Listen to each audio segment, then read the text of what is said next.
এখন যে ছবিটি আপনি দেখছেন তা নিউ ইয়র্কের সাবওয়েতে একজন বেহেলাবাদকের ৪৫ মিনিট ভায়োলিন বাজানোর একটি সত্য ছবি, যেখানে কয়েকজন মানুষ থামলেন, একজন করতালি দিলেন এবং ৪৫ মিনিটে প্রায় $৩০ উপার্জন করলেন। কেউ জানতই না যে এই বেহেলাবাদক ছিলেন জোশুয়া বেল, বিখ্যাত সঙ্গীতজ্ঞদের একজন।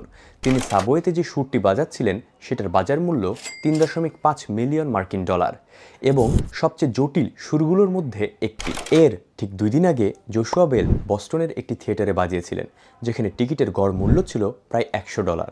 ২০০৭ সালে এই পরীক্ষাটি প্রমাণ করে যে সাধারণ পরিবেশে অসাধারণ কিছু উজ্জ্বল হয় না এবং প্রায় উপেক্ষিত ও অবমূল্যায়িত হয়। বিশ্বে অনেক প্রতিভাবান মানুষ আছে যারা তাদের প্রাপ্য স্বীকৃতি এবং পুরস্কার পাচ্ছে না, কিন্তু একটা বারের জন্য তারা যদি নিজেদের মূল্য এবং আত্মবিশ্বাস নিয়ে এমন পরিবেশ থেকে সরে আসে যা তাদের মূল্য দিচ্ছে না, তখনই তারা উন্নতি লাভ এবং সাফল্য অর্জন করে। আপনার বিশ্বাস আপনাকে কিছু একটা বলছে।